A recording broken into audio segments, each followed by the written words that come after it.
بالله من الشيطان الرجيم بسم الله الرحمن الرحيم إن ربك هو أعلم بمن ضل عن سبيله وهو أعلم بالمهتدين فلا تطع المكذبين ودوا لو تدهن فيدهنون ولا تطع كل حلاف مهين هماز مشاء بنميم مناع للخير معتد أثيم عتل بعد ذلك زنيم أن كان ذا مال وبنين إذا تتلى عليه آياتنا قال أساطير الأولين سنسمه على الخرطوم. شروع کرتا ہوں اللہ رب العالمین کے نام سے جو بڑا مہربان نہایت رحم کرنے والا ہے. عزیز سامعین کرام، گزشتہ کل سورہ قلم کی ابتدائی آیتیں آپ کے سامنے سنائی گئی. چنانچہ سب سے پہلے اللہ نے قلم کی قسم کھائی اور اسی طرح جو فرشتے لکھتے ہیں اس لکھاوٹ کی اللہ نے قسم کھائی. پھر اس قسم کو کھانے کے بعد اللہ نے بہت بڑی بات بتائی کہ اے نبی جی صلی اللہ علیہ وسلم، آپ اپنے پروردگار کی نعمت سے پاگل نہیں ہیں، مجنون نہیں ہیں. یعنی یہ کفار جس طرح سے آپ پر الزام لگاتے ہیں پاگل پن کا، لیکن اللہ گواہی دیتا ہے کہ آپ پاگل نہیں ہیں. اور جو یہ تکلیف آپ کو دے رہے ہیں اس کی وجہ سے آپ کو بہت بڑا بے انتہا اجر ملنے والا ہے، ثواب ملنے والا ہے. اور اسی طرح یہ کہ یقیناً آپ کے اخلاق بہت عمدہ ہیں، بہترین اخلاق ہیں. عنقریب آپ بھی دیکھ لیں گے اور یہ لوگ بھی دیکھ لیں گے کہ جنون کسے ہے، پاگل پن کسے ہے، عنقریب وہ لوگ دیکھ لیں گے. عزیزان محترم، اب آگے اللہ رب العالمین شروع آیتوں میں جس طرح سے اللہ نے نبی کریم صلی اللہ علیہ وسلم کے شان بیان کرتے ہوئے آپ صلی اللہ علیہ وسلم کی ذات کے متعلق باتیں بیان فرمائیں، اب آگے اللہ تعالی نبی کریم صلی اللہ علیہ وسلم کو نصیحت کرتے ہوئے کہہ رہا ہے کہ کفار کی باتیں آپ کو سننا نہیں ہے. چنانچہ اللہ کا فرمان ہے ان ربک هو اعلم بمن ضل عن سبیلی، یقیناً آپ کا پروردگار وہ زیادہ جانتا ہے کہ کون اس کے راستے سے گمراہ ہو گیا ہے. وَهُوَ أَعْلَمُ بِالْمُهْتَدِينَ، اور وہ ہدایت یافتہ کو بھی جانتا ہے، زیادہ جانتا ہے. یعنی جس طرح سے وہ کفار مکہ نبی کریم صلی اللہ علیہ وسلم کو گمراہ کہا کرتے تھے، نعوذ باللہ من ذالک، تو اللہ یہاں پر کہہ رہا ہے کہ کون گمراہ ہے اسے اللہ تعالی زیادہ جانتے ہیں، اور کون ہدایت پر ہے اسے بھی اللہ تعالی زیادہ جانتا ہے. فلا تطع المکذبین، تو اے نبی جی آپ جھٹلانے والوں کی بات مت سنیے.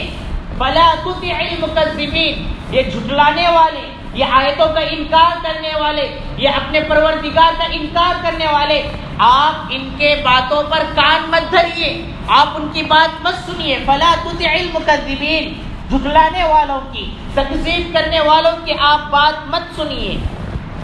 ودوا لو تدہنوا فیدہنون، وہ یہ چاہتے ہیں کہ آپ ڈھیلے پڑ جائیں تو یہ بھی ڈھیلے پڑ جائیں. یعنی وہ کفار یہ چاہتے ہیں کہ آپ نرم پڑ جائیں، ڈھیلے پڑ جائیں تو یہ لوگ بھی نرم ہو جائیں گے، ڈھیلے ہو جائیں گے.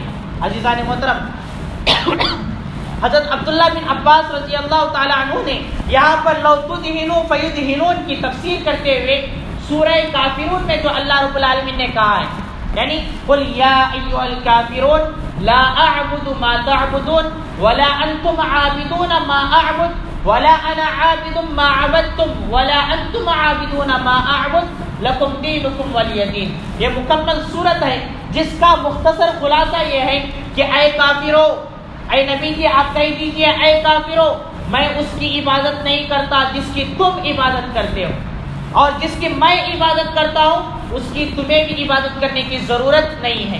یعنی یہاں پر کوئی کمپرومائز نہیں ہے، یہاں پر کوئی صلح نہیں ہے. اللہ کی ذات کے متعلق کوئی صلح صفائی نہیں ہوگی، بلکہ جو غلط ہے اسے غلط کہا جائے گا. یعنی قرآن مجید میں اللہ کے نبی صلی اللہ علیہ وسلم کو جو وہاں پر بتایا گیا ہے کہ دو ٹوک ہو کر توحید کی بات ان کے سامنے بیان کرے، تو وہ لوگ یہ چاہتے ہیں کہ اگر نبی صلی اللہ علیہ وسلم، محمد صلی اللہ علیہ وسلم خاموش ہو گئے، ان کے بتوں کو برا بھلا نہیں بولے، ان کے غلط بات نہیں بتائے، تو ہم بھی محمد کو گالی نہیں دیں گے، ہم بھی اس کے خدا کو برا بھلا نہیں کہیں گے.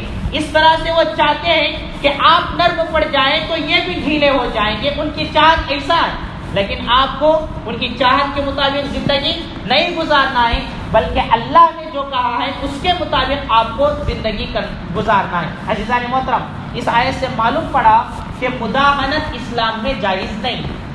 یعنی اگر کفار اور مسلمان آپس میں یہ طے کر رہے ہیں کہ نہیں ہم یہ تم چاہے کچھ بھی کرو ہم غلط کو غلط نہیں کہیں گے، نہیں، یہ جائز نہیں. غلط بات کو غلط کہی جائے گی، کیونکہ حق بات کڑوی ہوتی ہے لیکن کہنا ہی پڑتا ہے. اس کی اجازت اسلام میں نہیں ہے، الا یہ کہ اگر کوئی ایسے ملک میں رہ رہا ہے جہاں پر دارالحرب ہے، یعنی دارالاسلام وہ نہیں ہے اور وہاں پر زندگی گزارنا مشکل ہے، تو اس اعتبار سے اگر کوئی عذر کی وجہ سے اس طرح کی بات آ جائے تو وہ عذر ہے، وہ کوئی دوسری بات ہو گئی، ورنہ تو دارالاسلام میں رہتے ہوئے اس کی اجازت اسلام ہرگز نہیں دیتا ہے. آگے اللہ رب العالمین مزید باتیں ارشاد فرماتے ہوئے کہتے ہیں فَلَا تُطِعْ كُلَّ حَلَّافٍ مَّهِينٍ، اے نبی جی ایسے شخص کی بات مت مانیے جو زیادہ قسمیں کھانے والا. حلاف کہتے ہیں بہت زیادہ قسمیں کھانے والا.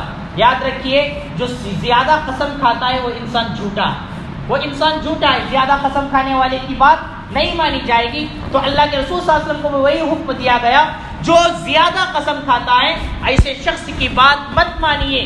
مہین جو رسوا ہے، ذلیل ہے، اس شخص کی بھی بات مت مانیے. عزیزان محترم، یہاں سے آگے کی چند آیتوں تک اللہ رب العالمین نے جس شخص کی بات یہاں پر بیان کی ہے وہ علامہ ابن جریر رحمۃ اللہ علیہ نے بیان کیا ہے حضرت عبداللہ بن عباس رضی اللہ تعالیٰ عنہ کے حوالے سے.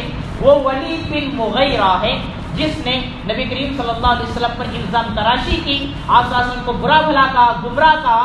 تو اللہ تعالیٰ نے اس شخص کے مطابق یہ آگے کی آیتیں بیان فرمائی ہیں. کتنی سخت آیتیں ہیں، آپ غور کیجیے. اللہ کہتے ہیں لا تطع کل حلاف مہین، زیادہ قسمیں کھانے والا، زیادہ ذلیل ایسے شخص کی بات مت مانیے.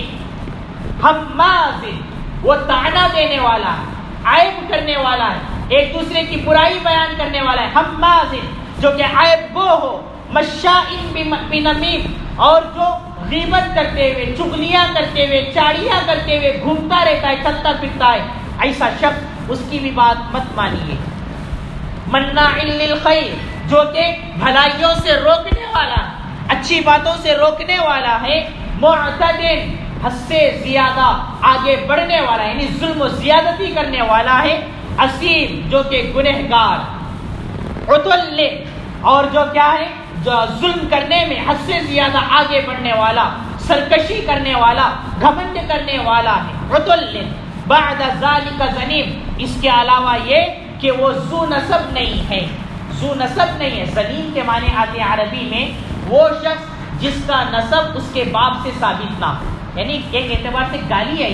اللہ نے اس شخص کے لیے زنیم کا لفظ استعمال کیا ہے، یعنی جو ذو نسب بھی نہیں، یعنی جو نبی کریم صلی اللہ علیہ وسلم کو گمراہ کہہ رہا ہے، نبی کریم صلی اللہ علیہ وسلم کو برا بھلا کہہ رہا ہے، اور آپ اس کی باتیں کو سن کر کے آپ تکلیف محسوس کرتے ہیں. وہ شخص خود کیا ہے، گندا ہے. وہ شخص برابر نہیں ہے، گنہگار ہے، حد سے زیادہ ظلم کرنے والا ہے، اور قسمیں زیادہ کھانے والا ہے، ذلیل ہے، عیب کرنے والا ہے، چغلیاں کرنے والا ہے، بھلائیوں سے روکنے والا ہے. ایسا شخص جو آپ کی برائی کر رہا ہے، آپ اس کی باتیں مت سنیے، آپ اس کی باتوں پر اپنے کان مت دھریے. وہ کیوں اس طرح سے کرتا ہے؟ اللہ قرآن میں کہتا ہے ان کان ذا مال و بنین، وہ اس لیے ایسا کرتا ہے، اس لیے اپنے آپ کو بڑا سمجھتا ہے کہ وہ مالدار ہے، اور یہ کہ وہ لڑکوں والا ہے، یعنی اسے اللہ نے جو اولاد دی ہے اسے لڑکے دیا، اور اسی طرح مال بھی اس کو عنایت کیا گیا. اپنے مال اور اپنے اولاد میں لڑکے ہونے کی وجہ سے وہ اس طرح سے گھمنڈی کرتا ہے اور اس طرح سے آپ کو برا بھلا کہتا ہے. اس کے علاوہ اور کوئی چیز نہیں ہے اس کے اندر. آگے اللہ کہتا ہے اذا تتلی علیہ آیاتنا، جب اس کے پاس ہماری آیتیں پڑھ کر سنائی جاتی ہیں، تلاوت کر کے سنائی جاتی ہیں، قال، تو وہ کہتا ہے اساطیر الاولین، یہ تو پرانے لوگوں کی باتیں، کہانیاں ہیں. اساطیر الاولین، پچھلے لوگوں کی کہانیاں. ہماری آیتوں کو یہ کہانیاں بولتا ہے یہ شخص. اللہ کہتا ہے سنسمہ علی الخرطم، عن قریب ہم اس کی سونڈ پر داغ لگائیں۔ خرطوم کہتے ہیں ہاتھی یا خنزیر کا چہرہ، ہاتھی کے چہرہ جو کہ سونڈ رہتی ہے، اور اسی طرح خنزیر کا جو چہرہ جو کہ لمبا ہوتا ہے، عربی میں اس کے لیے خرطوم کا لفظ استعمال کیا جاتا ہے۔ اللہ نے یہاں پر اس شخص کے لیے ایسے ہی لفظ استعمال کیا، کہا ہے سَنَصِبُهُ عَلَى الْخُرْطُوم، اس کی ناک پر، اس کی سونڈ پر ہم داغ لگائیں گے، یعنی قیامت والے دن ہم اس کی ناک پر کیا لگیں گے؟ جہنم کی آگ سے داغ لگائیں گے، پھر وہ سارے لوگوں کے سامنے مارے شرم کے اپنی ناک چھپاتا پھرے گا۔ یعنی جو دنیا میں اس طرح کا ذلیل ہے، جو نبی کریم صلی اللہ علیہ وسلم کو تکلیفیں دیتا ہے، اس شخص کا عذاب اللہ نے طے کر کے رکھا ہے۔ دوسرا مطلب مفسرین نے یہ بھی بیان کیا ہے کہ نہیں، دنیا میں ہی اسے سزا دیا جا سکتا ہے، دونوں مطلب مراد ہو سکتے ہیں۔ اللہ نے دنیا میں بھی اسے ذلیل کیا اور آخرت میں تو ذلیل اس کو ہونا ہی ہے۔ عزیزان محترم، یہ ساری وہ آیتیں تھیں جس میں اللہ نے نبی کریم صلی اللہ علیہ وسلم کو تسلی دیتے ہوئے کہا کہ یہ لوگ ایسے ہیں جو کہ گنہگار، غلط کرنے والے ہیں، برے ہیں، تو ان لوگوں کی باتوں کی وجہ سے آپ کو اپنے دل میں تکلیف محسوس نہیں کرنی چاہیے۔ آپ کیسے شخص ہیں؟ اللہ گواہی دیتا ہے کہ آپ بہترین اخلاق والے ہیں، ان لوگوں کے کہنے سے آپ کی شان میں کوئی کمی آنے والی نہیں ہے۔ اس بات کو یہاں پر سمجھایا گیا ہے۔ اللہ سے دعا کریں کہ اللہ تعالیٰ مجھے اور آپ کو ان ساری آیتوں کو اچھی طرح سے سمجھ کر کے اس پر عمل کرنے کی توفیق عطا فرمائے۔ بقیہ انشاءاللہ آئندہ کل